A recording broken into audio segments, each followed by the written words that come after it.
ప్రభా మీకు వందనాలు. చదవబడిన ఈ వాక్య భాగాన్ని మీరు మాకు దీవెనకరంగా చేయండి. మీ చిత్తాన్ని అర్థం చేసుకొని మా దేహాలను మేము ఎలా కాపాడుకోవాలో, మిమ్మల్ని ఎలా మహింపరచాలో మాకు నేర్పించండి.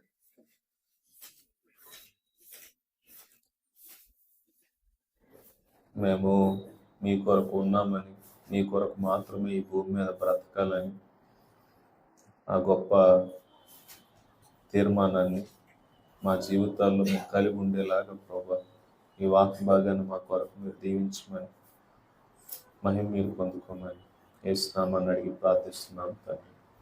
ఆమేన్. మనం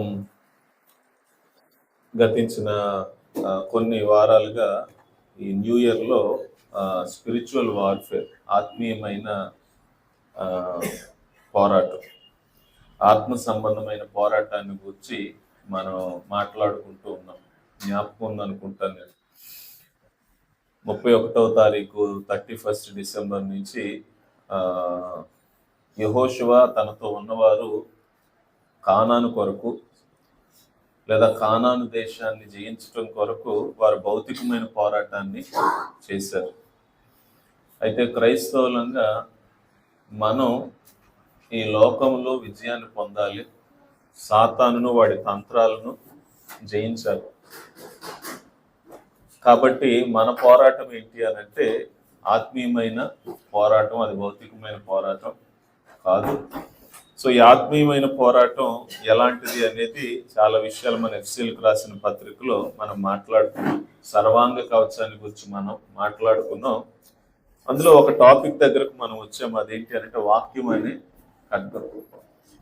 ఎలా వాక్యాన్ని మన జీవితంలో ఉపయోగించడం ద్వారా మనం పాపాన్ని లేదా సాతాను తంత్రాలను మనం ఎదిరించగలం. మొదటిది డిఫెన్స్ గురించి మాట్లాడుకున్నాం. ఇప్పుడు ఏంటి అని అంటే అటాక్ గురించి మాట్లాడుకుంటూ ఉన్నాం. ఇందాక పాట పాడినట్లుగా యేసుక్రీస్తు ప్రభు వాక్యం అనే ఖడ్గాన్ని పాపాన్ని జయించటానికి, శోధనని జయించటానికి ఆయన ఎలా ఉపయోగించారో మనం చూసాం. అయితే మన జీవితంలో అప్లికేషన్ ఏంటి, మనం ఎలా పాపాన్ని వాక్యం ద్వారా జయించాలి అనే దాని కొరకు క్రిందటి వారం కూడా మనం చాలా విషయాలు మాట్లాడుకున్నాం. ఈ వారం కూడాను పాపాన్ని, ముఖ్యంగా జారత్వం, కామకత్వం లేదా ఏంటి అనంటే వ్యభిచారం, లైంగిక సంబంధమైన ఏంటి అనంటే పాపాన్ని ఎలా జయించాలో వాక్యం ద్వారా మనం నేర్చుకోవడానికి ప్రయత్నం చేద్దాం. క్రిందటి వారం కూడా దీని గురించి మనం కొన్ని మాట్లాడుకున్నాం.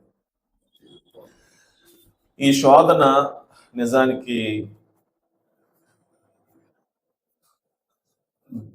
చాలా శోధనలు ఉన్నాయి, చాలా పాపాలు ఉన్నాయి. బట్ మనుషుల్ని ఎక్కువగా మనుషులు తప్పించుకోలేని శోధనలు కొన్ని ఉన్నాయి. అందులో ప్రధానమైన స్థానంలో ఉన్నది ఏదైనా ఉంది అని అంటే జారత్, కామకత్వం, వ్యభిచారం. కొంతమందికి డబ్బును గుర్చిన శోధన ఉండకపోవచ్చు. ఎందుకొరకు అని అంటే అది కొంతమందికి ఉంటుంది, కొంతమందికి ఉండదు.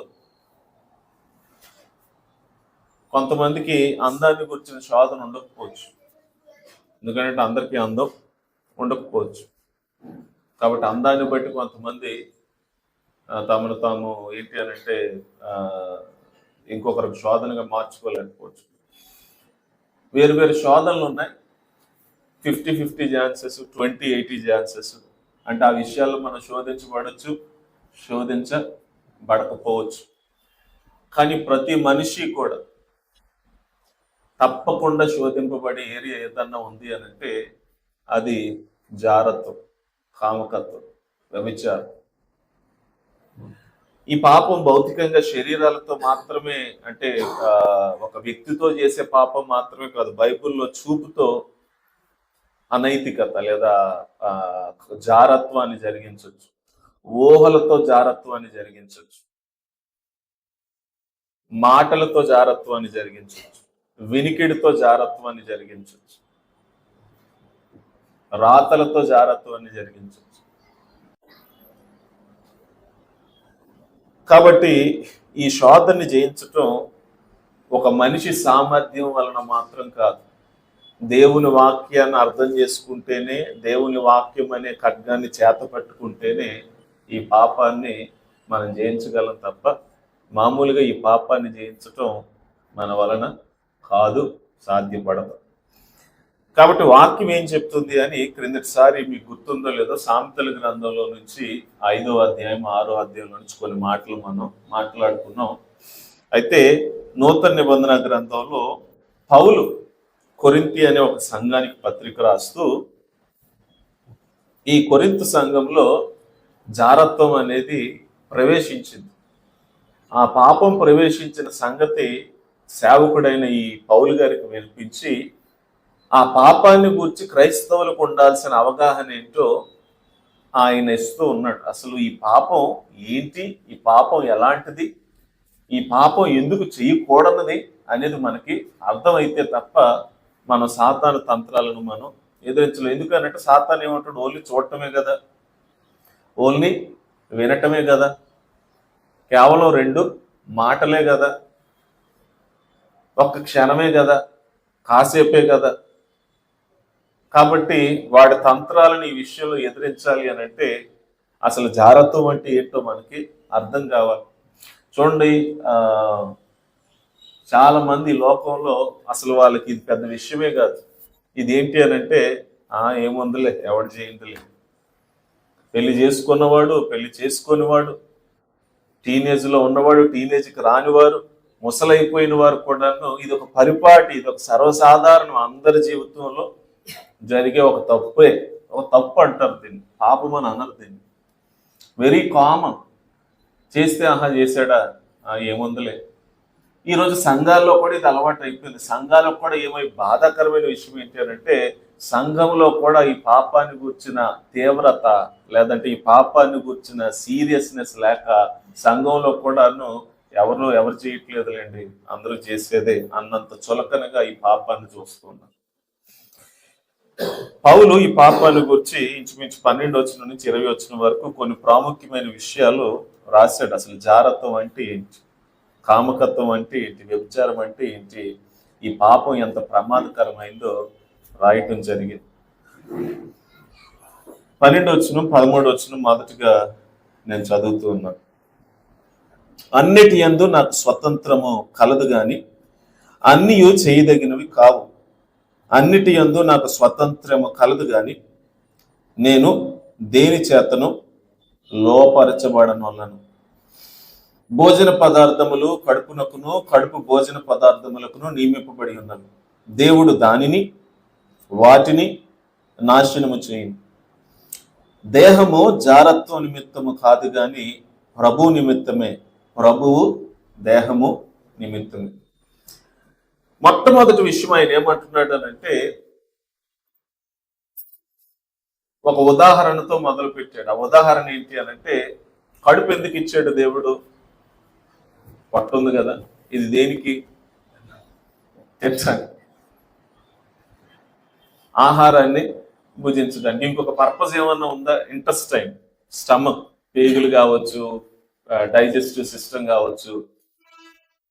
దాని పని ఏంటి అనంటే తినాలి, తిన్నదాన్ని అరిగించుకోవాలి, శరీరానికి కావాల్సిన శక్తిని ఇవ్వాలి. అందుకే దేవుడు దాన్ని చేశాడు. అందుకని పొద్దున్న లేచినప్పటి నుంచి రాత్రి పడుకునే వరకు కూడా 3-4 సార్లు అలారం కొడుతూనే ఉంటుంది. తిండి తిండి తిండి తిండి అంటూనే ఉంటుంది. అయితే పౌల్ పాయింట్ ఏంటి అనంటే there is a purpose for everything in human body. ఏమంటే శరీరంలో ఉన్న ప్రతి అవయవానికి లేదా ప్రతి ఆర్గానికి దాని ప్రాముఖ్యత ఒకటి ఉంది. పైన ఉన్న టాపిక్ ను బట్టి క్రింద ఉన్న టాపిక్ ని కనెక్ట్ చేస్తున్నాడు. పైన విగ్రహారాధన గురించి లేదా బలు అర్పించడానికి గురించి ఈవెన్ ముందు కూడా మాట్లాడతాడు. అయితే తినటానికి పట్టు ఉంది, తినటానికి ఆహారం ఉంది, ఆహారం తినటానికి ఉందని చెప్పి ఇప్పుడు ఆ టాపిక్ ని ఎలా కన్వర్ట్ చేస్తున్నాడో చూడండి. దేవుడు దానిని వాటిని నాశనము, దేనిని? పొట్టబోతుంది, పొట్టలో ఉన్న భోజనము ఒకరోజు పోతుంది అని చెప్పి ఇప్పుడు ఏమంటున్నాడు చూడండి. గాని ఏమంటున్నాడు? దేవుడు జారత్వం నిమిత్తము కాదు కానీ, క్షమించండి, దేహము జారత్వం నిమిత్తము కాదు కానీ ప్రభు నిమిత్తమే. ప్రభు దేహము అంటే ఏమంటున్నాడు ఇప్పుడు? ఈ దేహం అంట దేని నిమిత్తం కాదంట? జారత్వం నిమిత్తం కాదు కానీ మరి ఎవరి నిమిత్తం ఇది? ప్రభు నిమిత్తము. ప్రభు దేహం నిమిత్తం. అంటే పౌలు ఫస్ట్ పాయింట్ ఏంటి అని అంటే, ముందు ఇలస్ట్రేషన్ చెప్పాడు. ఇలస్ట్రేషన్ ఏంటి అని అంటే, తిండి పొట్ట కోసం, పొట్ట తిండి కోసం ఎలా చేయబడ్డదో అంటే మనకు అర్థం కావటానికి భౌతిక కోణంలో పొట్టను చూస్తే అది తినటానికి పదార్థాలు దాని కొరకే ఎలా సృష్టించబడ్డాయో అంతే కదండి. దేవుడికి సృష్టిలో తిండి ఎందుకు పెట్టాడు అని అంటే పొట్ట కోసం. ఇప్పుడు ఆయన హోల్ బాడీ కోసం మాట్లాడుతున్నాడు. అంటే మనిషి అంతా కూడా, దేహం అంతా కూడా, ఏది మీ ఆలోచన, మీ చూపు, మీ బుద్ధి, మీ బలము, మీ శక్తి, మీ దేహం అంతా కూడా, మీ బ్రతుకు అంతా కూడా, మీ జీవితం అంతా కూడా ఒక రకంగా దేనికోసం? ప్రభు కోసం అంట. ప్రభు. సో ఆయన ఫస్ట్ పాయింట్ ఏం చెప్తున్నాడు అని అంటే, the purpose of human body, the entire body ఏంటి అని అంటే ఫర్ ద లార్డ్, ప్రభు కోసం, ప్రభు దేహం కోసం. ఇలా మాట్లాడదాం సార్. దేవుడు మొట్టమొదటిసారి ఆదాముని చేసినప్పుడు మట్టిని తీసుకొచ్చి మనిషిని రూపించి ఆ మనిషి నాసిక రంధ్రాల్లో తన యొక్క ఆ ఊపిరిని విడిచినప్పుడు ఎందుకొరకు ఆయన చేశాడు ఈ మనిషిని? పర్పస్ ఏంటి? తన కోసం, తనలాగా, తన కోసం, తన మహిమ కోసం దేవుడు చేసుకున్నాడు. అంతే కదా. The very purpose of creation ఏంటి అని అంటే ప్రభు కోసం చేసుకున్నాడు, తన కోసం చేసుకున్నాడు. అంత మాత్రమే కాదు, ప్రభు ప్రాణం కూడా ఎవరి కోసం పెట్టారు?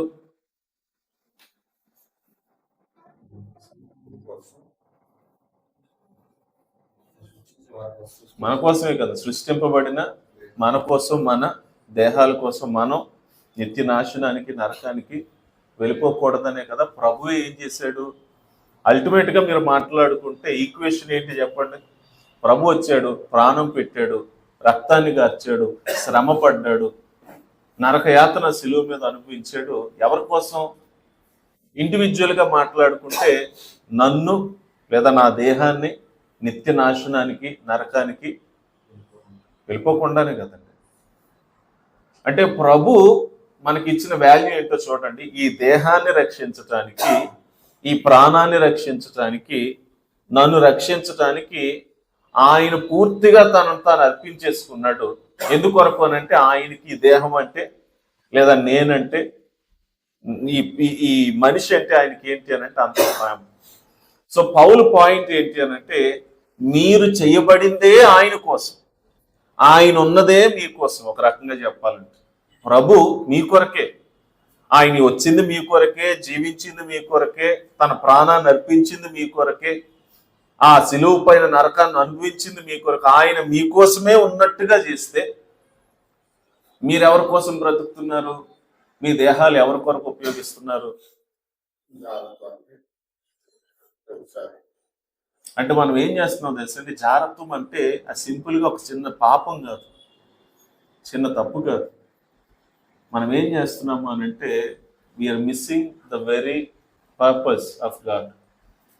దేవుని యొక్క ఉద్దేశాన్ని మనం ఏం చేస్తున్నాము అని అంటే పాడు చేస్తున్నాం. మనకు అర్థం కావడానికి ఇంకా సింపుల్గా చెప్తాను. ఈ ఫోన్ టెక్నాలజీని ఉపయోగించడానికి, ఎక్కడో ఉన్నవారితో మాట్లాడటానికి, లేదా మనకు తెలియని విషయాలు తెలుసుకోవటానికి. బట్ దీన్ని చాలా మంది ఎలా వాడుతున్నారో తెలుసా అండి? పర్పస్ కొరకు వాడట్లా, టెక్నాలజీ కొరకు దీన్ని వాడట్లేదు. దీన్ని దేని కొరకు వాడుతున్నారు? ఇప్పుడు అందులో కొత్త కొత్త యాప్స్ క్రియేట్ చేసి మొదటగా కనుక్కున్నది దేని కొరకు తెలుసండి? ద వెరీ పర్పస్ ఆఫ్ ఏంటి అంటే మొబైల్ ఏంటి అని అంటే కమ్యూనికేషన్. బేసిక్ ఎక్కడో ఉన్న వాడి దగ్గరికి మనం పరిగెత్తుకుంటూ వెళ్ళలేం కదా. కాబట్టి ఏంటి అని అంటే ఒక చిన్న ఏంటంటే కమ్యూనికేషన్ టూల్ కావాలి. అది కూడా మనం అన్ని దగ్గరలకు మనతో పాటు తీసుకువెళ్ళగలిగేది. అక్కడ మొదలైంది ఈ ఆలోచన. తర్వాత దీంట్లోనికి ఏం తీసుకొచ్చారు? తర్వాత ఏంటంటే డిజిటాలిటీ తీసుకొచ్చారు. డిజిటాలిటీ తీసుకొచ్చిన తర్వాత అందులోనికి ఏం తీసుకొచ్చారంటే ఎంటర్టైన్మెంట్ తీసుకొచ్చారు. అందులోనికి ఏం తీసుకొచ్చారు అని అంటే మరికొన్ని ఇంకేవో తీసుకొచ్చారు. బట్ ఇది స్టిల్ ఉపయోగపడుతుందా అని అంటే ఉపయోగపడుతుంది. కానీ ఎంతమంది ఒరిజినల్ పర్పస్ కొరకు దీన్ని ఉపయోగిస్తున్నారు అని అంటే చాలా తక్కువ ఉపయోగిస్తున్నారు. బట్ వెరీ ఏంటి అని అంటే లెస్ క్వాంటిటీ. మరి ఎక్కువగా దేని కొరకు వాడుతున్నారు అని అంటే అవుట్ ఆఫ్ పర్పస్.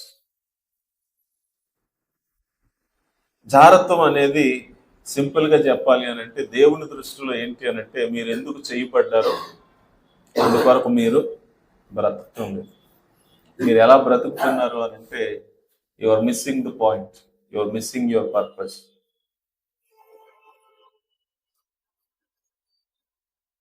ఒక రకంగా చెప్పాలి అని అంటే ఇలా చెప్పొచ్చేమో, మీరు చేతులతో కాకుండా కాళ్ళతో తింటున్నారు అనుకోండి, ఎవరన్నా చూస్తే ఏమంటారు?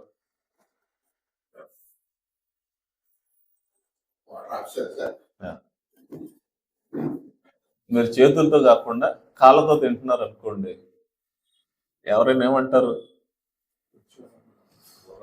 మీరు కాళ్ళతో కాకుండా చేతులతో నడుస్తున్నారు అనుకోండి, ఎలా ఉంటుంది అది చూడటానికి? చేతులు కింద పెట్టి కాళ్ళు పైకి పెట్టి నడుస్తున్నారు అనుకోండి, ఎలా ఉంటుంది అది? మీరు నోటితో తినాల్సింది చెవులతో తింటున్నారు, ఫుడ్ చెవిట్లో పెట్టుకుంటున్నారు అనుకోండి, చూసే వాళ్ళకి ఎలా ఉంటుంది? బాగుంటుందండి.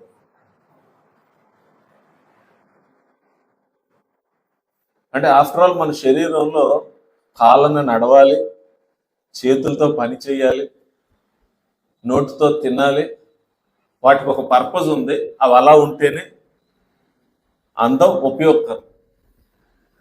మరి దేవుడే దేహం కొరకు, దేహమే దేవుని కొరకు అయినప్పుడు ఈ దేహాన్ని దేవుని కొరకు కాకుండా, దేవుని సంతోష పెట్టడానికి కాకుండా, దేవుని చిత్తాన్ని చేయటానికి కాకుండా మనకు నచ్చినట్టుగా ఈ దేహాన్ని ఉపయోగిస్తే అది అంతకంటే ఆకుపడిగా ఉంటుంది, అది అంతకంటే అసహ్యంగా ఉంటుంది దేవుని దృష్టి. దేవుని యొక్క సన్నిధిలో లేదా దేవుని యొక్క కోణంలో దేవుని దేవదూతలు చూసినప్పుడు, దేవుడు చూసినప్పుడు ఒక వ్యక్తి దేహాన్ని తన సొంత ఇష్టాల కొరకు, కోరికల కొరకు ఉపయోగించుకుంటూ ఉన్నప్పుడు అది దేవుని దృష్టిలో ఎలా ఉంటుందో తెలుసంటే అంత అసహ్యమైందిగా ఉంటుంది. ఎందుకంటే వీఆర్ మిస్సింగ్ ద పాయింట్. దీన్ని మన అంతరంగాన్ని, మన భౌతిక దేహాన్ని, మనిషిని ఆయన ఎందుకు చేశాడు అని అంటే, ప్రాణాన్ని ఎందుకు పోసాడు అని అంటే ఆయన కొరకు, ఆయన్ని సంతోష పెట్టడం కొరకు, ఆయన్ని మహింపరచడం కొరకు ఈ దేహాన్ని ఆయన చేశాడు. సో జాగ్రత్తం అని అంటే it's not a simple sin.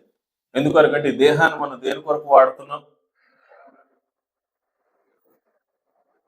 మన సొంత సుఖం, మన సొంత కోరికలు, మన సొంత ఇష్టాన్ని. ఇది మొదటి విషయం పౌలు గారు చెప్పారు.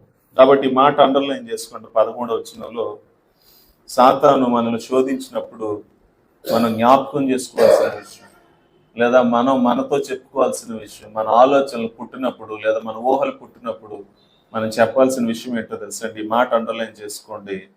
దేహము జారత్వం నిమిత్తం కాదు, దేహం జారత్వం నిమిత్తం కాదు, ప్రభు నిమిత్తమే, ప్రభు దేహం నిమిత్తమే. ఆ మాట అండర్లైన్ చేసుకోండి. ఇది ఎప్పటికీ మర్చిపోకూడని మాట. దేహం జారత్వం నిమిత్తం కాదు, ప్రభు నిమిత్తమే. ఎందుకొరకు అనంటే ప్రభు దేహం నిమిత్తమే. చూసారా లాజిక్? చూసారా అక్కడ ఆయన ఏమంటున్నాడు? ఒకవేళ ఈ దేహాన్ని దేవుడు తన కోసం చేసుకోకపోతే, తన మహిమ కొరకు చేసుకోకపోతే ఆయన ఈ దేహం కొరకు ఎందుకు ప్రాణం పెడతాడు?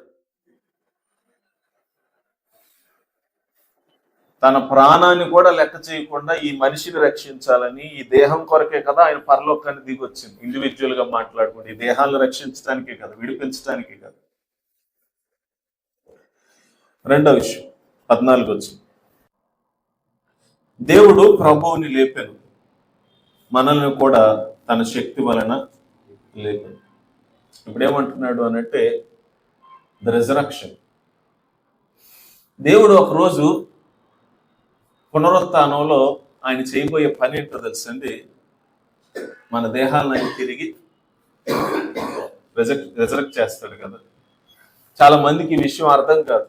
ఏంటి అనంటే మనం పాపానికి ఉపయోగిస్తున్న ఈ దేహాన్ని, మనం పాపానికి ఉపయోగిస్తున్న మన శరీరాన్ని దేవుడు ఒకరోజు మరలా ఏం చేయబోతున్నాడు, ఇది మట్టిలో కలిసిపోయేది కాదు.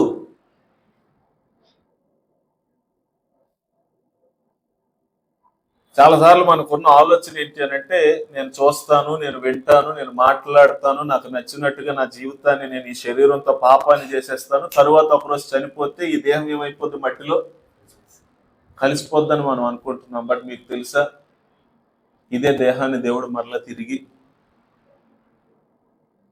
లేపబోతున్నాడు. ఇదే దేహాన్ని ఆయన ఎక్కడ తీసుకొని వెళ్ళబోతున్నాడు, అయితే తీర్పులోనికి, లేదంటే నిత్య జీవంలోనికి, పరలోకంలోనికి, తన సముఖానికి ఆయన తీసుకొని వెళ్ళబోతున్నాడు. తన సన్నిధిలో ఆయన మరలా ఈ దేహాన్ని నిలవబెట్టబోతున్నాడు. మనకు ఆయన ఏం వాగ్దానం చేశాడు అనంటే ఒక రోజు ఆయన సింహాసనం ఎదుట ఈ దేహాలతో మనం ఆయన ఏం చేయాల్సి ఉంది, ఆయన ముందు నిలవబడి ఆయన స్తుతించాల్సి ఉంది, ఆయన ఆరాధించాల్సి ఉంది. కొంతమంది ఎలా అంటారు, మహిమ దేహాలండి, ఈ దేహం ఏమైపోద్ది, మారిపోద్ది అని అంటే పునరుత్థానం అంటే మీకు అర్థం కాలేదు. ఇంకా మహిమ దేహాలంటే అర్థం ఏంటి అని అంటే దేవుడు పాపం వలన వచ్చిన ఏమనాలి అని అంటే ఆ పర్యవసానాల్ని, పాప స్వభావాన్ని తీసేస్తాడే తప్ప ఈ దేహాన్ని ఆయన ఏం చేశాడు, పూర్తిగా మార్చేస్తే పునరుత్థానం అంటే అర్థం ఏంటి అసలు? పునరుత్థానం అంటే కొత్త దేహం అని కాదు, not new bodies. New bodies అయితే దేవుడు ఏం చేయాలి, పరలోకంలో మన ఆత్మలు ఆల్రెడీ ఉంటాయి కదా, దానికి ఆయన కొత్త దేహాన్ని అక్కడే తయారు చేసి ఆత్మని తీసుకొచ్చి ఆ దేహంలో పెట్టేయాలి. కానీ పునరుత్థానం అంటేనే అర్థం ఏంటి అని అంటే చచ్చిన ఇదే దేహాన్ని, మట్టిలో కలిసిపోయిన ఇదే దేహాన్ని దేవుడు మరలా తిరిగి లేవనెత్తబోతున్నాడు. ఈ దేహంతో దేవునికి ఇంకా పని ఉంది. నిత్యత్వం అంతా మనం ఈ దేహంతోనే బ్రతకాలి. ఈ దేహాన్ని దేవుని ముందు మనం ఏం చేయాలి అని అంటే ఒకరోజు కనపరచాలి, ప్రజెంట్ చేయాలి. ఎంత అసహ్యంగా ఉందో తెలుసా అండి, ఒక వ్యక్తి ఈ దేహంతో జారత్వాన్ని చేస్తూ దేవునికి జారత్వ దేహాలని ఒకరోజు ఆయన ముందు నిలవబెట్టాలి అని అంటే అది ఎంత అసహ్యంగా ఉందో, ఎంత ఆక్వర్డ్గా ఉందో మీరు ఊహించండి. నేను క్రిందటి వారం కూడా చెప్పాను, అతి పరిశుద్ధ స్థలం అనుకోండి, ఇది పరిశుద్ధ స్థలం అనుకోండి, యాజకుడు సంవత్సరానికి ఒకసారి ఎక్కడికి వెళ్తాడంట, అతి పరిశుద్ధ స్థలానికి వెళ్తాడు.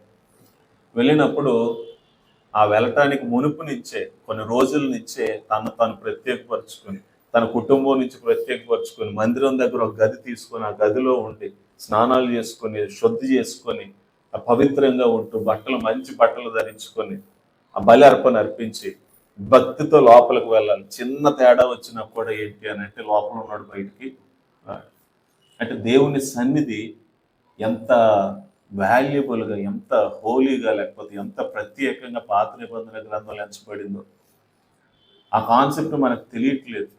మనం ఏమనుకుంటున్నాం అనంటే ఈ అపవిత్రతతోనే, అయోగ్యతతోనే ఈ దేహాలను అవమానపరిచి, ఈ దేహాన్ని దేవుని కొరకు కాకుండా సొంతంగా ఈ దేహాన్ని ఎలా పడితే అలా వాడేసి తర్వాత మనం ఏమనుకుంటున్నాం, చచ్చిపోదాం, తిరిగి లేచిపోదాం, లేచిన తర్వాత ప్రభు దగ్గరికి ఇదే దేహాలు వెళ్ళిపోదాం అని అంటే అది జరిగే పని కాదు. అందుకనే పౌలు ఏమంటాడు అనంటే కొలస్సీలకు రాసిన పత్రికలో తన పరిచర్యను గురించి మాట్లాడుతూ మొదటి అధ్యాయం 27 వచ్చిన ఎవరైనా చదువుతారు, 27, 28 చదువుతారు. అన్ని జనులలో ఈ మరణం యొక్క మహిమ ఐశ్వర్యం వెతుతో అది అనగా మీ అందున్న క్రీస్తు బయట మహిమ నిలిచిన ఉన్నాను సంగతి దేవుడు తన పరిశుద్ధులకు తెలియపరచుకోరి ఇప్పుడు ఆ మర్మము వారికి బయలుపరచండి. ఒక రకంగా చెప్పాలి అని అంటే దేవుడు మనల్ని సువార్త ద్వారా మహిమ పరచబోతూ ఉన్నాడు. ఈ మర్మాన్ని ఆయన అన్ని జనులకు తెలియజేశాడని చెప్పి 28 వచనంలో సో వాట్ అయితే ఏంటి, ఈ మర్మం తెలిస్తే ఏం జరగాలి, ఏం జరుగుద్ది? ప్రతి మనుష్యుని చూడండి, మనిషిని క్రీస్తునందు సంపూర్ణునిగా చేసి ఆయన ఎదుట నిలవబెట్టవలనని సమస్త విధములైన జ్ఞానముతో మేము ప్రతి మనుష్యునికి బుద్ధి చెప్పుచు ప్రతి మనుష్యునికి బోధించుచు ఆయనను ప్రకటించుచున్నాం. అంటే పౌలు యొక్క పర్పస్ ఆఫ్ మినిస్ట్రీ ఏంటి? ఎందుకొరకు మేము సువార్త ప్రకటిస్తున్నాం, ఎందుకొరకు మేము సేవ చేస్తున్నాం, ఎందుకు బుద్ధి చెప్తున్నాం, ఎందుకు బోధ చేస్తున్నాం అని అంటే 28 వచనంలో ఆయన అంటున్నాడు, ప్రతి మనుష్యుని క్రీస్తునందు సంపూర్ణునిగా చేసి ఆయన ఎదుట నిలబెట్టాలి. అదే కదా మినిస్ట్రీ అంటే, అదే కదా మా సేవ అంటే అని పౌలు చెప్తున్నాడు. అంటే ఎవరిని నిలవబెట్టాలంటే దేవుని ముందు మనుష్యుల్ని సంపూర్ణులుగా చేసి దేవుని ఎదుట పరిశుద్ధులుగా నిర్దోషులుగా వారిని నిలవబెట్టడమే మా పరిచర్య అని చెప్తున్నాడు. ఇప్పుడు మనం ప్రభువుని నమ్ముకున్న తర్వాత, సువార్త ఎరిగిన తర్వాత మన దేహాలతో అపవిత్రంగా జీవించి ఈ అపవిత్రమైన దేహాలను దేవుని ముందు ప్రజెంట్ చేయటానిక దేవుడు మనల్ని రక్షించింది.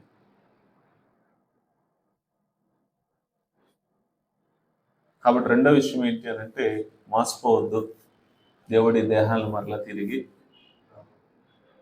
These bodies are not temporaries, these bodies are not for ఏంటంటే సీజన్. మనం పాపం చేసే ప్రతిసారి మనకు గుర్తు రావాల్సిన విషయం ఏంటో తెలుసండి, మనం తప్పుడు చూసేటప్పుడు, తప్పు మాట్లాడేటప్పుడు, తప్పుడు వినేటప్పుడు, ఈ దేహాన్ని ఇష్టానుసారం ఉపయోగించేటప్పుడు మనం జ్ఞాపకాల్సిన విషయం ఏంటంటే, ఇది తాత్కాలికమైన దేహం కాదు. ఏదో ఒకలాగా ఈ దేహంతో మనం తప్పు చేసేస్తే ఇది ఈ రోజుతో పోయేది కాదు. ఈ దేహం నిత్యత్వం అంతటి వరకు దేవుడు మనకి ఇచ్చిన దేహం. ఒకరోజు ఇదే దేహంతో ఈరోజు ఆరాధన చేస్తాం, బట్ ఒకరోజు ఇదే దేహంతో మనం పునరుత్థానం కాబోతూ ఉన్నాం. ఇదే దేహంతో మనం దేవుని సన్నిధిలో యుగయుగాలు బ్రతకబోతున్నాం. ఆయనకి ఈ దేహాలను మనం ఆయన ముందు ఏం చేయబోతున్నాం, ప్రెజెంట్ చేయబోతున్నాం అనే సెన్స్ మనకి ఉండాలి. కాబట్టి జాగ్రత్తం అనేది it's not a small sin. అదేదో చిన్న సార్ పాపంలో చిన్నది పెద్దది లేదు, బట్ ఒకవేళ కొలవాల్సి వస్తే, దేవుని దృష్టిలో పాపాన్ని చూడాల్సి వస్తే it is a serious sin. So మొదటిది ఏమంటున్నాడు అని అంటే, జారత్వం అనేది దేవుని ఉద్దేశాన్ని ఏం చేస్తుంది అని అంటే పాడు చేస్తుంది. దేవుని ఉద్దేశాన్ని అది ఉల్లంఘిస్తుంది. ఎందుకంటే దేహం దేవుని కొరకు, దేవుడే ఈ దేహం కొరకు ఆయన తను తాను అర్పించుకున్నాడు. So it is important. Our bodies are matters to God. రెండవది ఏంటి అని అంటే, ఈ దేహాలు ఏం కాదని అంటే, these are not temporary bodies, not a seasonal bodies. ఇది ఏంటి అని అంటే ఎటర్నల్ బాడీస్ అనేది మనం గుర్తు చేసుకోవాలి. దీనికి ఏముందండి, పునరుత్థానం అనేది ఉంది. నిజానికి సత్యాలు మనకు అర్థమైతే తప్ప మనం ఈ పాపాన్ని సీరియస్గా తీసుకొని ఈ పాపాన్ని మనం జయించడానికి ప్రయత్నం చేయి. మూడో విషయం ఏమంటున్నాడో చూడండి, 15 వచనం. మీ దేహములు క్రీస్తునకు అవయవములు ఉన్నవని మీరు ఎరుగరా? నేను క్రీస్తు యొక్క అవయవములు తీసుకొని వేశ్య యొక్క అవయవములుగా చేయుదునా? అది ఎంత మాత్రమును తగదు. వేశ్యతో కలుసుకుని వాడు దానితో ఏక శరీరమై ఉన్నాడని మీరు ఎరుగరా? వారిద్దరూ ఏక శరీరమై ఉందరు అని మోషే చెప్పుచున్నాడు కదా. అటువలే ప్రభుతో కలుసుకుని వాడు ఆయనతో ఏకాత్మ అయి ఉన్నాడు. జారత్వమునకు దూరముగా పారిపోవుడు. ద థర్డ్ రీజన్, మూడవ కారణం ఏంటి అని అంటే, మీ దేహములు క్రీస్తునకు అవయవములై ఉన్నవని మీరు ఎరుగరా అంటున్నాడు. అంటే ఈ దేహాలు అనేవి they are not just your bodies to enjoy, it is God's instrument అని అంటున్నాడు. Our bodies are the instruments of Christ. దేవుడు తన చిత్తాన్ని, తన సంకల్పాల్ని, తన ఉద్దేశాల్ని, తన ప్రణాళికలు ఈ భూమి మీద నెరవేర్చాలని అంటే ఆయన ఉపయోగించుకునేది ఎవరిని, ఏం ఉపయోగించుకుంటున్నాడు ఆయన?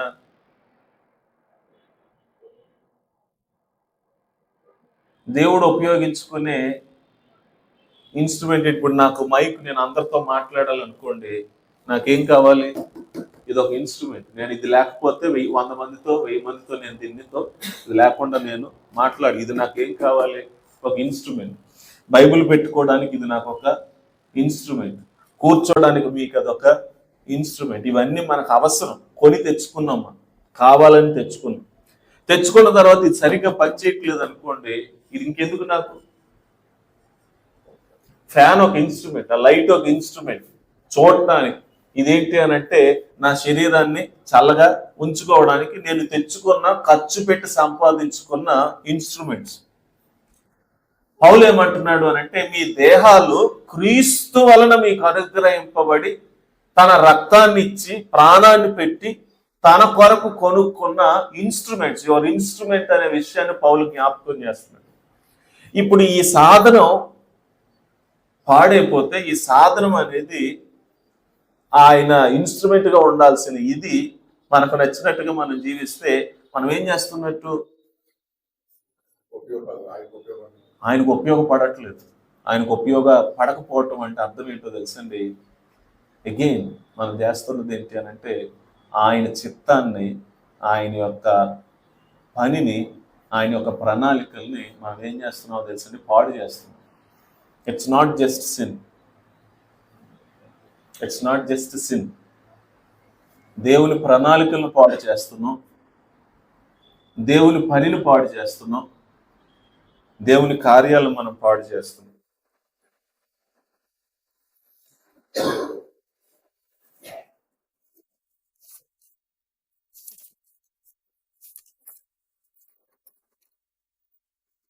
రెండో తిమోతికి రాసిన పత్రిక 2వ అధ్యాయం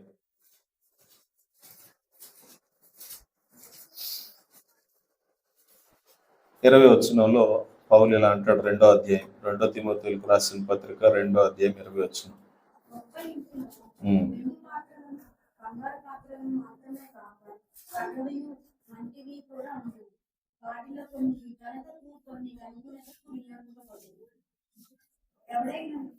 చదవండి.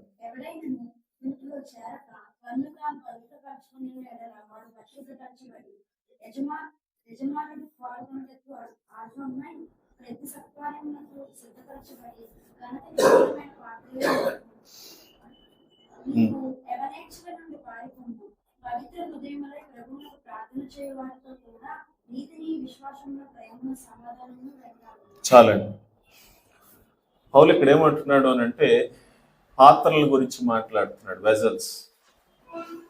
20వ వచనంలో ఒక గొప్ప ఇల్లు ఉందనుకోండి, ఒక ధనవంతుని ఇల్లు ఉందనుకోండి. ఆ ధనవంతుని ఇంట్లో పాత్రలు ఉంటాయి కదా.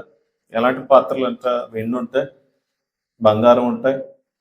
అంత మాత్రమే కాదు కానీ మట్టి, కర్ర, ఏమండి, చాలా పాత్రలు ఉంటాయి.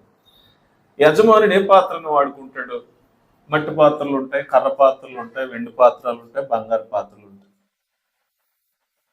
యజమానుడు ఏ పాత్రలు వాడుకోవడానికి ఇష్టపడతాడు? వెండి. మరి మట్టి పాత్రలు, కర్ర పాత్రలు ఇవి కూడా ఉంటాయి, కానీ ఇది ఎవరికి? ఇవి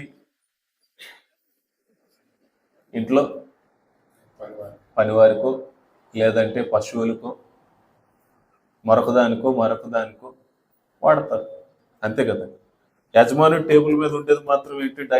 ఆయన డైనింగ్ రూమ్ లో ఆయన తినేటప్పుడు అక్కడ కనిపించే పాత్ర మాత్రం విలువైన పాత్రలే అక్కడ కనిపిస్తుంది. ఎందుకనంటే యజమానుడు వాడుకొనుటకు అర్హమైన పాత్ర అది. ఎందుకంటే ఆయన స్టేటస్ అది. ఆయన స్టేటస్ కి తగ్గట్టుగానే ఆయన ఏం చేస్తాడు అని అంటే పాత్రను వాడుకుంటాడు. ఆ ఉదాహరణ చెప్పి ఇప్పుడు ఏమంటున్నాడు చూడండి. 21వ వచనం, ఎవడైనను వీటిలో చేరక, తర్వాత మీరు ఇంటికి వెళ్ళాక అధ్యాయం అంతా చదవండి.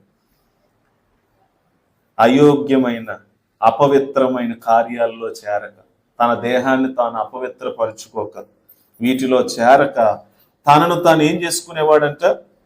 పరిశుద్ధపరచబడి, తను తాను పవిత్రపరచుకుని ఎడల వాడు పరిశుద్ధపరచబడి యజమానుడు వాడుకున్నట్టుకు అర్హమైన ప్రతి సత్కార్యమునకు సిద్ధపరచబడిన ఘనత నిమిత్తమైన పాత్రలే ఉండు.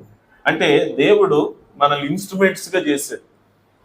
తన రక్తం ఇచ్చి, తన ప్రాణం ఇచ్చి మనల్ని కొన్నది కేవలం రక్షించి పరలోకానికి చేర్చడానికి మాత్రమే కాదు. ఆయనకి ఈ భూమి మీద మన దేహాలతో ఏముంది? పని ఉంది. ప్రతి ఒక్కరిని ప్రభు వాడుకోవాలనుకుంటున్నాడు. మీకు తెలుసా? అమ్మ మిమ్మల్ని నన్ను మనకు తగినట్టుగా ఆయన ఏదో ఒక పనిలో మనల్ని వాడుకోవాలి. అది ఒక వ్యక్తి కొరకు కావచ్చు, 100 మంది మనుషుల కొరకు కావచ్చు, ఒక పాట కొరకు. ఆయన ప్రణాళికలు ఆయనకు ప్రతి ఒక్కరి పట్ల ఉన్నాయి. అందుకే ఆయన మనల్ని రక్షించాడు.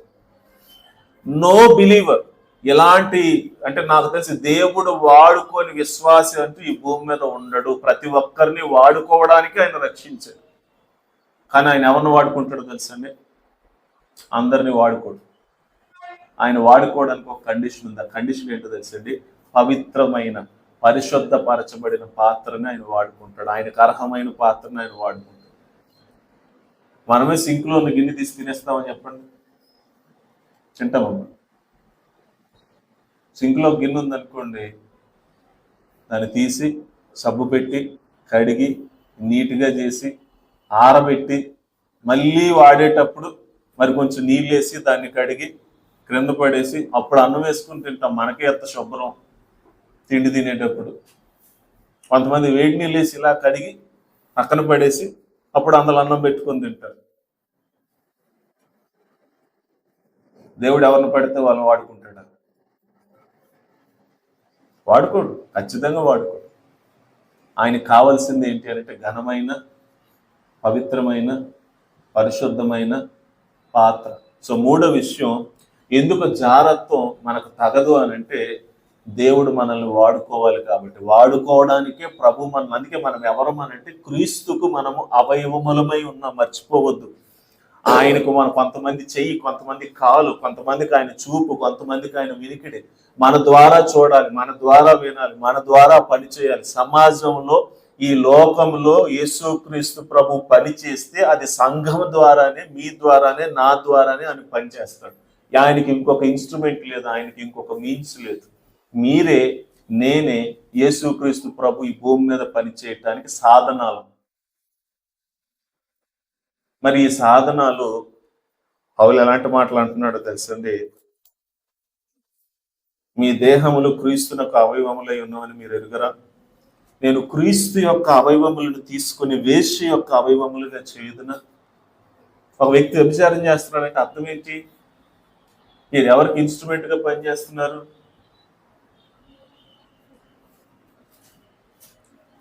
మీ బాడీలు దేని కొరకు ఉపయోగిస్తున్నారు?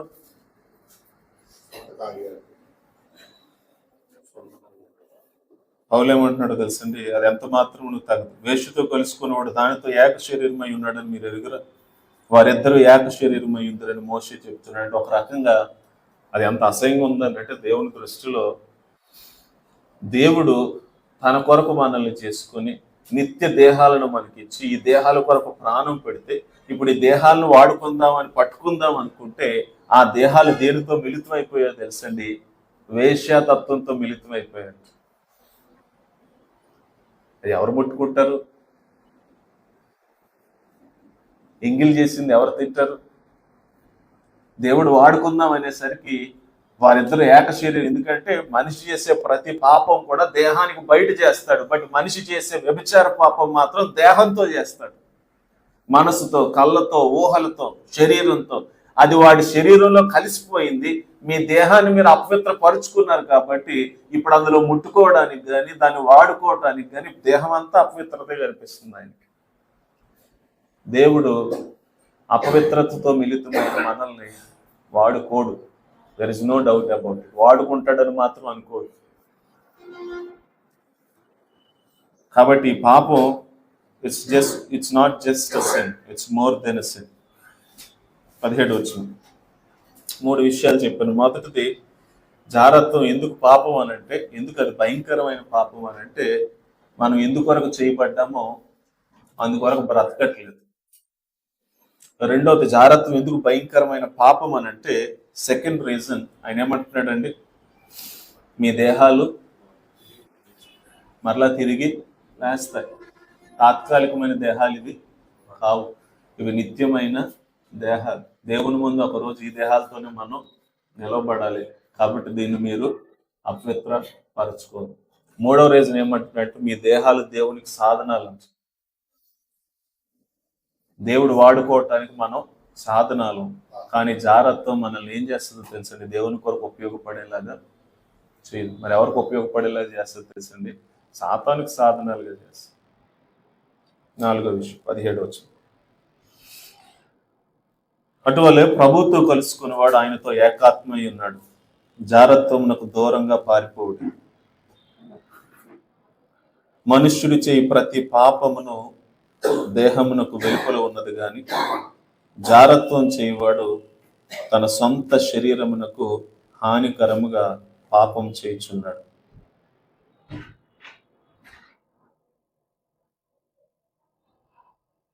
దీనివల్ల మరొక ప్రాముఖ్యమైన విషయం ఏంటి అనంటే, మనిషి చేసే మిగతా పాపాలకి జారత్వానికి ఒక వ్యత్యాసాన్ని చూపిస్తున్నాడు. జారత్వం చేసేవాడంట తన సొంత దేహానికి వ్యతిరేకంగా పాపం చేస్తున్నాడు. అంత మాత్రమే కాదు కానీ తన సొంత దేహాన్ని హానికరంగా పాపం చేస్తున్నాడు. Against the body. అంత మాత్రమే కాదు కానీ is destroying his own body. తన దేహాన్ని తానే నాశనం చేసుకుంటున్నాడు.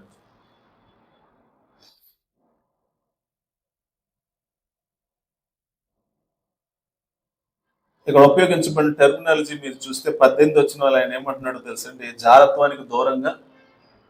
ఎప్పుడు పారిపోతారు మనుషులు? ఎప్పుడు పారిపోవాలి మనుషులు?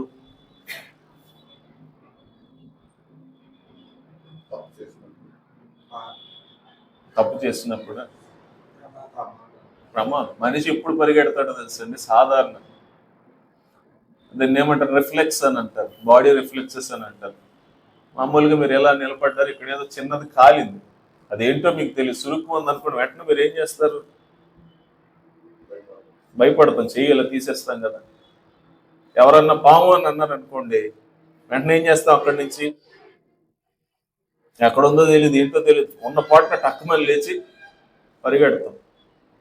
అగ్ని అన్నారు అనుకోండి, దయ్యం అన్నారు అనుకోండి, ఇంకోటి ఏదో అన్నారు అనుకోండి, ట్రైన్ వస్తుంది అన్నారు, బస్సు వస్తుంది అన్నారు అనుకోండి, స్పాంటేనియస్ రియాక్షన్ ఏంటి అంటే బాడీలో అక్కడి నుంచి ఎక్కడికి వెళ్ళాలో తెలియదు, ఏం చేయాలో తెలియదు, కానీ ముందు పరిగెత్తటమే, తప్పించుకోవటమే, ప్రమాదం ఉన్నప్పుడు పారిపోవటం. సో పౌలు ఏమంటున్నాడు అని అంటే, జారత్వం అనేది it's not just sin that we can escape the danger.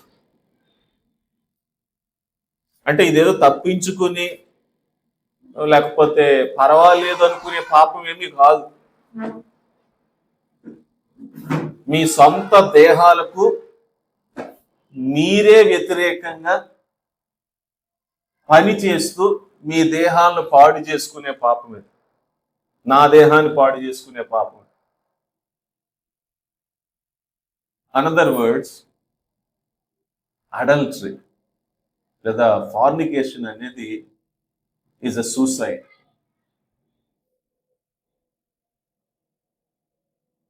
ప్రమాదం అని తెలిసి కూడా ఒక వ్యక్తి చేస్తున్నాడంటే అర్థం ఏంటి?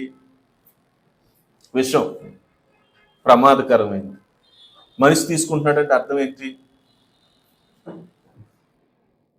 సిగరెట్ మనిషి దేహానికి హానికరం, మద్యం మనిషి దేహానికి హానికరం. కానీ మీకు తెలుసా, సిగరెట్ కంటే, మందు కంటే, గుట్కా కంటే, పాయిజన్ కంటే మనిషి తన దేహాన్ని పాడు చేసుకోవటానికి ఉపయోగించే ప్రతి దానికంటే, ఈవెన్ సైనైడ్ కంటే ప్రమాదకరమైనది ఏంటో తెలుసండి? అడల్ట్, జారత్వం. మీ సొంత దేహాలకు మీరే వ్యతిరేకంగా దాన్ని నాశనం చేయటానికి మనం చేసే అతి ప్రాముఖ్యమైన పాపం ఏంటి అంటే జారత్వం. You are committing a suicide. అందుకనే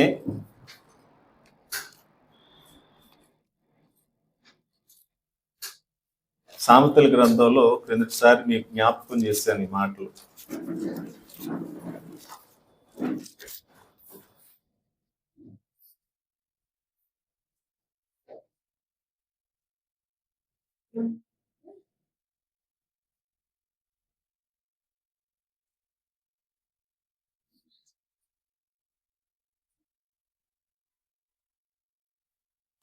ఆరో అధ్యాయంలో ఈ మాట ఎక్కడ ఉంటుందండి? ఆ, ఉమ్.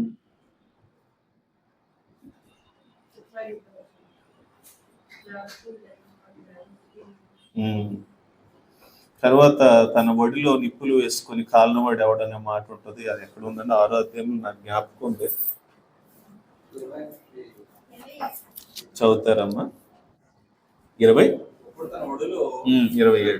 ఉంచుకుని ఎడల ఉమ్, మన అస్తులు కాకుండా ఉమ్, ఒక ఉప్పు నడిచిన ఎడల మన పాదం కాకుండా ఉమ్, తన పొరుగువారి బారిన కూడివాడు ఆ పదం నాశనం ఉమ్. ముట్టువాడు శిక్ష తప్పించుకున్నాడు. చూసారా, ఇక్కడ ఉదాహరణ ఏంటి అని అంటే, నిప్పులు ఉన్నాయి, ఇన్ని నిప్పులు తీసుకొని ఆ నిప్పులు ఒడిలో వేసుకున్నాడు అనుకోండి. అల్టిమేట్గా జరిగేది ఏంటి? నిప్పులు ఒడిలో వేసుకొని కాలినవాడు ఎవడైనా ఉన్నాడు? ఒక నిప్పు వేసుకుంటేనే కాలుతుంది. అలాంటిది ఇన్ని నిప్పులు తీసుకొని ఒడిలో వేసుకుంటే కాలినవాడు ఎవడైనా ఉన్నాడా? అల్టిమేట్గా సమాధానం ఏంటి? ఖచ్చితంగా కాలాల్సింది. రెండోది ఏమంటున్నాడు చూడండి, ఒకడు నిప్పుల మీద నడిచిన ఎడల వాడి పాదములు, ఆబ్వియస్గా నిప్పులు వేశారు, దాని మీద నడిస్తే జరిగేది ఏంటి? లాజిక్ ఉపయోగిస్తే ప్రమాదం ఉంది, ప్రమాదాన్ని మీ మీద వేసుకున్నారు అనుకోండి, ప్రమాదం జరగకుండా ఎలా ఉంటుంది?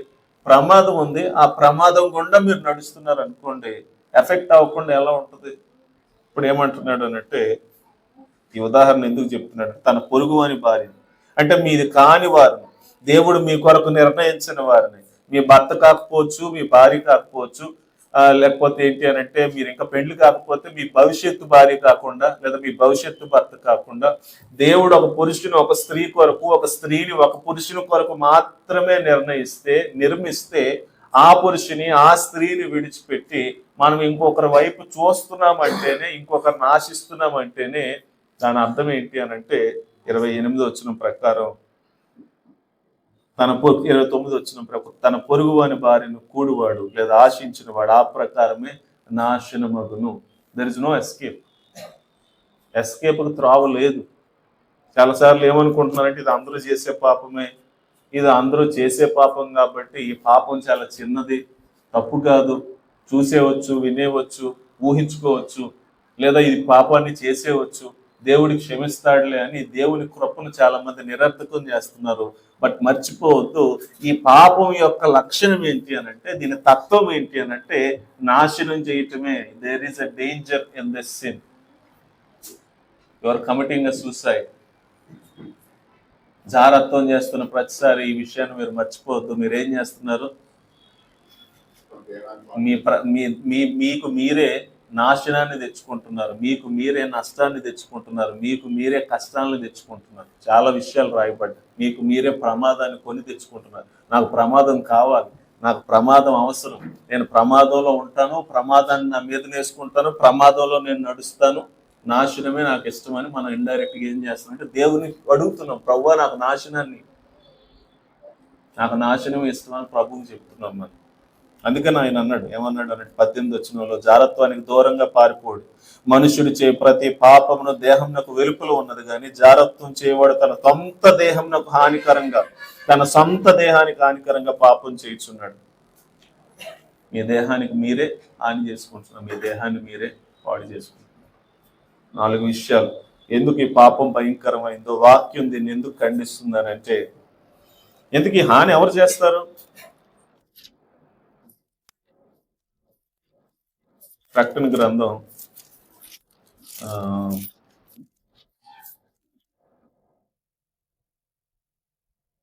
2వ అధ్యాయం 21వ వచనం నుంచి ఇలా రాయబడింది, మారు మనసు పొందుటకు నేను దానికి అవకాశం ఇచ్చితిని గాని, సమయం ఇచ్చితిని గాని అది తన జారత్వమును విడిచిపెట్టి మారు మనసు పొందనొల్లదు. అంటే సంఘాన్ని గురించి ఆయన మాట్లాడుతున్నాడు. ఇదిగో నేను దానిని మంచం పట్టించి దానితో కూడా విభజించిన వారు దాని క్రియల విషయమే మారు మనసు పొందితే గాని వారికి బహుశ్రమల పాలు చేతును, దాని పిల్లలను నిశ్చయముగా చంపెదను, అందువలన అంతరేంద్రియములను హృదయములను పరిశోధించువాడును నేనే అని సంఘములన్నీ తెలుసుకున్నాను. మీలో ప్రతి వాడు ఏమంటున్నాడు చూడండి, మీలో ప్రతి వానికి వాని క్రియలు చొప్పున ప్రతిఫలము ఇచ్చేదను. చాలాసార్లు మనం అనుకుంటున్నాం, అఫ్ కోర్స్ ఇది spiritual adultery, in fact physical adultery కూడా ఆయన చేసే ప్రతిఫలం ఇదే. మనం ఎవరిని శత్రువుగా చేసుకుంటున్నాము అని అంటే దేవుడినే శత్రువుగా నేనే ప్రతిఫలం ఇస్తాను, నేనే తీర్పు తీరుస్తాను, నేనే మంచం పట్టిస్తాను, నేనే దాని పిల్లల్ని చంపుతాను. సో మనం ఎవరికి వ్యతిరేకంగా పాపం చేస్తున్నాం? ఎవరి కోపాన్ని గుర్తిస్తున్నాం? ప్రమాదం మనకొద్దు. ప్రమాదం ఉందంటే మనం చేయాల్సిన పని ఏంటో తెలుసు అంటే, జ్ఞానవంతులు చేసే పని ఏంటో తెలుసు అంటే, డేంజర్ అని ఇక్కడ ఉందనుకోండి, జ్ఞానవంతులు చేసే పని ఏంటంటే దూరంగా ఉంటారు. బుద్ధిహీనులు ఏం చేస్తారు అని అంటే వెళ్ళి చేయి పెడతారు. ఏమవుతుందా? దాని నష్టాన్ని అనుభవిస్తారు. ఐదో మాట చెప్పుకొని మనం ముగించుకోండి. 19 మొదటి కొరింథీయులకు రాసిన పత్రిక 6:19. మీ దేహం దేవుని వల్ల మీకు అనుగ్రహింపబడి మీలోనున్న పరిశుద్ధాత్మకు ఆలయమై ఉన్నదని మీరు ఎరుగరా? మీరు మీ సొత్తు కాదు, విలువ పెట్టి కొనబడిన వారు కనుక మీ దేహంతో దేవుణ్ణి మహిమపరచు. అల్టిమేట్ గా ప్రభు ఈ మాట చెప్పి ఈ విషయాన్ని ఇక్కడితో ముగించాడు ఈ పత్రికలు. చివరి రీజన్ ఏం చెప్తున్నాడో తెలుసండి, ఎందుకు జారత్వం, ఎందుకు కామకత్వం, వ్యభిచారం అనేది భయంకరమైన పాపం అని అంటే, మర్చిపోవద్దు, మీ దేహమే దేవునికి ఆలయం. మీ దేహాన్ని ఆయన తన స్వరక్తం ఇచ్చి కొనుక్కొని దాన్ని తనకు నివాసంగా చేసుకున్నాడు, దాన్ని తనకు మందిరంగా చేసుకున్నాడు. హిందువులు కూడా గుడి అంటే, దేవాలయం అంటే భయపడతారు. అక్కడికి వెళ్ళి గుడిలో పాపాన్ని చేయడానికి భయపడతారు. ఎందువరకు అంటే వాళ్ళకి ఒక సెన్స్ ఉంది. ఏంటో సెన్స్ తెలుసండి, అమ్మ ఇక్కడ ఎవరు ఉంటారు? దేవుడు. మనుషులు ఎక్కడైనా తప్పు చేస్తారు, కానీ దేవుడు ఉన్నాడు అని అంటే చాలా భయపడతారు. అమ్మ ఇక్కడ దేవుడు ఉన్నాడు. దేవుడు అంటే చాలా మందికి, దేవుని సన్నిధి అంటే చాలా మందికి భయం. అంటే ఆయన ఉన్నాడు అని అనుకునేవారు. ఇందాక నేను చెప్పాను, పాత నిబంధన గ్రంథంలో గాడ్స్ ప్రెజెన్స్ అంటే, దేవుని సన్నిధి అంటే చాలా మందికి భయం, గౌరవం కూడా. కానీ మనం ఈ సత్యాన్ని నమ్ముతున్నామో లేదో, దీన్ని సీరియస్గా తీసుకుంటున్నామో లేదో, కానీ there are so many verses బైబిల్లో, చాలా వాక్య భాగాలు చాలా స్పష్టంగా ఏమని చెప్తూ ఉన్నాయి అని అంటే, పాత నిబంధన గ్రంథంలో దేవుడు పాత నిబంధన గ్రంథంలో దేవుడు ఎక్కడున్నాడు అని అంటే, ఆయన నివాసం ఏది అని అంటే పరలోకంలో ఆయన నివాసం. బట్ దాన్ని ఆయన విడిచిన తర్వాత ఆయన నివాసం ప్రత్యక్ష గుడారం, అతి పరిశుద్ధ స్థలం, మందసం. బట్ క్రొత్త నిబంధన గ్రంథంలో ఆ అతి పరిశుద్ధ స్థలాన్ని గురించి, ఆ మందసాన్ని గురించి మీరు పాత నిబంధన గ్రంథంలో చదివితే మనుషులు ఎంత జాగ్రత్తగా ఉన్నారో, మనుషులు ఎంత జాగ్రత్తగా హ్యాండిల్ చేశారో ఆయన ప్రెజెన్స్. ఉజ్జియా అని ఒక ఆయన ఉన్నాడు. దావీదు సమయంలో మందసాన్ని ఫిలిస్తీన్లు పట్టుకుని పోతే అక్కడి నుంచి తీసుకుని వస్తూ ఉన్నప్పుడు ప్రవక్తలు మాత్రమే మందసాన్ని ఏం చేయాలి? టచ్ చేయాలి. ఎవరు పడితే వాళ్ళని టచ్ చేయటానికి లేదు. ఆ జారిపోయి పడిపోబోతూ ఉంటే మంచి ఇంటెన్షనే, పట్టుకోవాలని ఏం చేశాడు? వెళ్ళి ఇలా పట్టుకోవడానికి ట్రై చేస్తే అక్కడికక్కడే చచ్చిపోయాడు. ఎందుకొరకు అనంటే ఇట్ ఈస్ హిస్ ప్రెజెన్స్. ఆయన సన్నిధానం అంటే అంత జాగ్రత్తగా హ్యాండిల్ చేయాలి. ఎందుకొరకు అనంటే ఇది ప్రభుతో ఉన్న విషయం, ప్రభువుని కూర్చున్న విషయం, ప్రభు సన్నిధిని కూర్చున్న విషయం. మనం డీల్ చేస్తుంది ఎవరితో అనంటే ఆయనతో. ఓ పెద్ద ఆయన వచ్చాడంటేనే, ఓ డబ్బు గలవాడు వచ్చాడంటేనే, ఒక అధికారి వచ్చాడంటేనే ఒళ్ళు దగ్గర పెట్టుకుంటాం, సెట్ అయిపోతాం, జాగ్రత్తగా కూర్చుంటాం, జాగ్రత్తగా మాట్లాడతాం, జాగ్రత్తగా బిహేవ్ చేస్తాం. వాళ్ళకు ఇచ్చే గౌరవానికి బట్టి మనం మన ఇల్లు చక్క పెట్టేసుకుంటాం, కుర్చీలు చక్క పెట్టేసుకుంటాం, అన్నీ రెడీ చేసేసుకుంటాం. బట్ మనం మర్చిపోతున్న విషయం ఏంటో తెలుసండి, మన దేహం అనేది ఎవరికి నివాసం, ఎవరికి నిలయం? ఇది దేవునికి, దేవుని యొక్క ఆత్మకి ఇది నివాసం. ఇందులో నివసించేది ఎవరు అని అంటే ఆయన. మర్చిపోద్దు.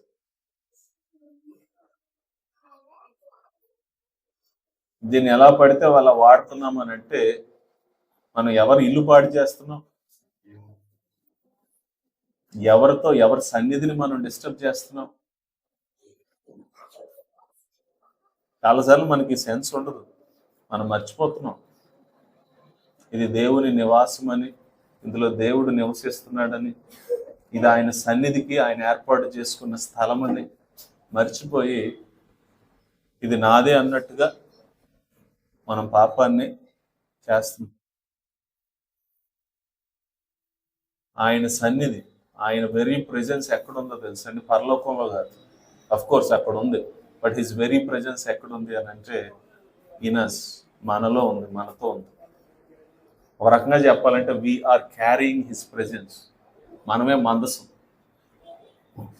ఒక మాటలో చెప్పాలి, కొత్త నిబంధన గ్రంథంలో మందసం ఎక్కడుంది అని అంటే బంగారు పెట్టెలో లేదు.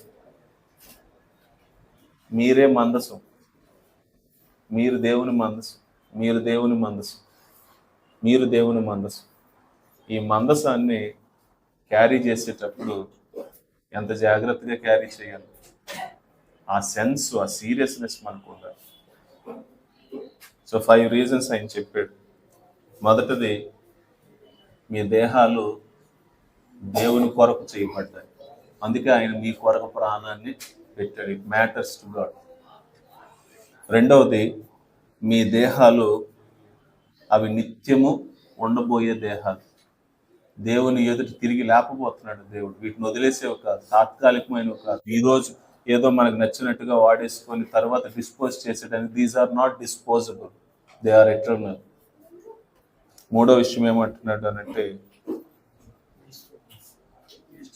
ఇన్స్ట్రుమెంట్, అవయవాలు, సాధన. నాలుగో మాట ఆయన ఏమన్నాడు అని అంటే మీ దేహాలు మీకు నచ్చినట్టుగా వాడుకోవడానికి ఇష్టం ఏంటంటే మీకు అర్హత, మీకు ఏంటి అని అంటే ఒక రకంగా ఏంటి అని అంటే పర్మిషన్ లేదు. ఎందుకు వరకంటే మీకు నచ్చినట్టుగా మీరు వాడుకుంటే there is a danger. Based on పైన 3 కారణాలను బట్టి నేను ఇష్టం వచ్చినట్టుగా వాడితే ఖచ్చితంగా ఎవరికి కోపాన్ని పుట్టిస్తున్నాను. తర్వాత క్రిందనున్న కారణం మరీ సివియర్ కారణం, అదేంటంటే you are the presence temple. మీరు దేవుని ఆలయం. ఒక రకంగా చెప్పాలంటే మీరు మందసం, ఆయన సన్నిధి మీలోనే పెట్టాడు. ఇప్పుడు చెప్పండి, ఒక వ్యక్తి పాపాలు చేస్తున్నాడు అని అంటే ఈ పాపంలో నేనైనా మీరైనా సరే ఎంత భయపడాలో, ఒకవేళ పడిపోయి చెడిపోతే ఎప్పటి నుంచి అయినా కూడా ఎంత సీరియస్నెస్ ఉండాలో మనకి చిన్న విషయం. మనం ఏం చూస్తున్నామో, ఏం వింటున్నామో, ఏం మాట్లాడుతున్నామో, ఎలా నడుస్తున్నామో, ఎలా ప్రవర్తిస్తున్నామో, ఈ దేహాలను కాపాడుకునే విషయంలో ఎంత జాగ్రత్త వహిస్తున్నామో ఒకసారి ఆలోచించుకోవాలి. కాబట్టి ఆలోచిద్దాం. ఏదో అలవాటుగా అనాలోచితంగా మన జీవితాలు ముందుకు వెళ్ళొద్దు. వాక్యాన్ని చేత పట్టుకొని, ఈ వాక్యాలు మన హృదయాల్లో పెట్టుకొని పాపంతో మనం ఏం చేయాలంటే పోరాడాలి. శోధన వచ్చిన ప్రతిసారి కూడా, అది ఎంత బలమైన శోధన అయినా సరే, సాతాను తంత్రాలు అది ఎలా వచ్చినా సరే, మీ కళ్ళు జాగ్రత్త, మీ చెవులు జాగ్రత్త, మీ మాటలు జాగ్రత్త, మీ దేహం జాగ్రత్త. మీ దేహంతో ఆ దేవునికి ఏముంది అని అంటే పని ఉంది. మీ దేహాలు దేవునివి. మీరు మీ సొత్తు, కారు మీరు విలువ పెట్టి కొనబడ్డారు. ప్రార్థన చేసుకున్నాం. ప్రార్థన చేసుకుని ప్రభు యొక్క రొట్టెలో రసంలో చేతులు పెడదాం. వాక్య నిమిత్తం మన మధ్యలో ఉన్న తమ్ముడు సందీప్ ప్రార్థన చేస్తారు. ప్రార్థన చేసిన తర్వాత మనం ప్రభు యొక్క రొట్టెలో రసంలో మనం చేతులు పెడతాం.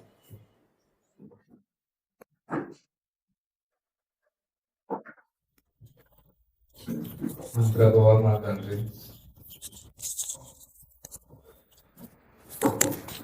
దేవా, మమ్మల్ని ఇక్కడికి సమకూర్చి మీ సన్నిధిలో గడిపి దేవా మిమ్మల్ని ఆరాధించడానికి మమ్మల్ని పురికొల్పుతా వస్తూ ఉన్నారు. దేవా మమ్మల్ని ఇక్కడికి నడిపిస్తున్నందుకు మీకు వందనాలు. మమ్మల్ని ఎంచుకొని ఒక సమూహంగా మీ సన్నిధిలో గడిపే గొప్ప